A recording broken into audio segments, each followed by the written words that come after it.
ತಮಿಳುನಾಡಿಗೆ ಕಾವೇರಿ ಹರಿಸಲಿಕ್ಕೆ ಸಿಡಬ್ಲ್ಯೂಆರ್ಸಿ ಸೂಚನೆ. ಕರ್ನಾಟಕ ಬಂದ್ ಕನ್ನಡ ಪರ ಸಂಘಟನೆಗಳ ನಿರ್ಧಾರ.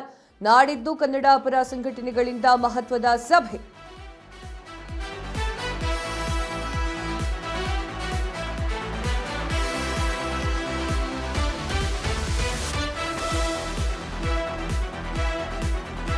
ತಮಿಳುನಾಡಿಗೆ ಕಾವೇರಿ ಹರಿಸಲಿಕ್ಕೆ ಸಿಡಬ್ಲ್ಯೂಆರ್ಸಿ ಸೂಚನೆ.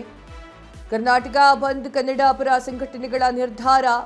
ನಾಡಿದ್ದು ಕರ್ನಾಟಕ ಕನ್ನಡ ಪರ ಸಂಘಟನೆಗಳಿಂದ ಮಹತ್ವದ ಸಭೆ ಇದೆ. ನಾಡಿದ್ದು, ನಾಳೆ ಅಲ್ಲ, ನಾಡಿದ್ದು ಶುಕ್ರವಾರ ಸಭೆಯಲ್ಲಿ ಬಂದ್ ಬಗ್ಗೆ ತೀರ್ಮಾನ ಮಾಡುವ ಸಾಧ್ಯತೆ ಇದೆ. ವಾಟಾಳ್ ನಾಗರಾಜ್ ಬಣದಿಂದ ಕರ್ನಾಟಕ ಬಂದ್ ಶೀಘ್ರದಲ್ಲಿಯೇ ಕರ್ನಾಟಕ ಬಂದ್ ದಿನಾಂಕ ಘೋಷಣೆ ಮಾಡುವ ಸಾಧ್ಯತೆ ಇದೆ. ಕನ್ನಡ ಪರ ಸಂಘಟನೆಗಳು, ಹೋರಾಟಗಾರರು ವಾಟಾಳ್ ನಾಗರಾಜ್ ಅವರು ಹೇಳಿಕೆಯನ್ನು ನೀಡಿದ್ದಾರೆ. ವಿಚಾರ ಏನು? ಕನ್ನಡ ಪರ ಸಂಘಟನೆಗಳು ಕನ್ನಡದ ವಿಚಾರಕ್ಕಾಗಿ ಮತ್ತು ಕಾವೇರಿ ವಿಚಾರಕ್ಕಾಗಿ ತುಂಬಾನೇ ಲಕ್ಷ್ಯವನ್ನು ಕೊಡ್ತಾ ಇದ್ದಾರೆ.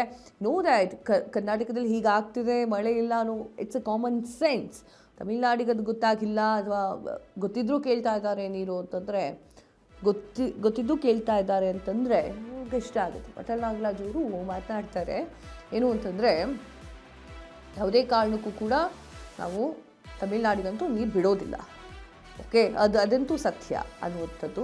ಹಾಗೆ ನಾಳೆ ಎಲ್ಲ ನಾಡಿದ್ದು ಒಂದು ಮಹತ್ವದ ಸಭೆಯನ್ನು ಕರೆಯಲಿದ್ದಾರೆ ಕನ್ನಡ ಪರ ಹೋರಾಟಗಾರರು.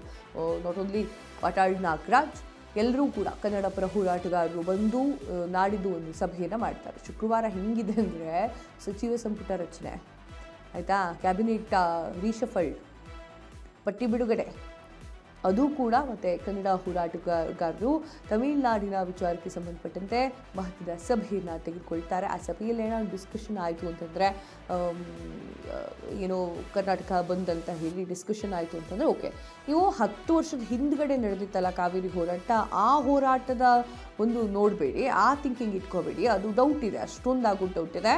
ಬಟ್ ಹೋರಾಟ ಒಂದು ಲೆವೆಲಿಗಾಗುತ್ತೆ. ಆ್ಯಂಡ್ ಇನ್ನೊಂದೇನು ಅಂತಂದರೆ, ತುಂಬ ದಿನ ಇದು ಆಗ್ತಾ ಅಂದರೆ ಬಂದಾಗುತ್ತೇನೋ ಕರ್ನಾಟಕ ಬಂದ್ ಅಂತ ಅಂದ್ಕೊಳ್ಳೋದು ಬೇಡ. ಲೈಕ್ 2 ದಿನ 3 ದಿನ ಆ ಥರ ಬಂದ್ಗಳು ಆಗ್ತವೆ ಅನ್ನುವಂಥದ್ದು ಅಭಿಪ್ರಾಯ ಇದೆ, ಗೊತ್ತಿಲ್ಲ.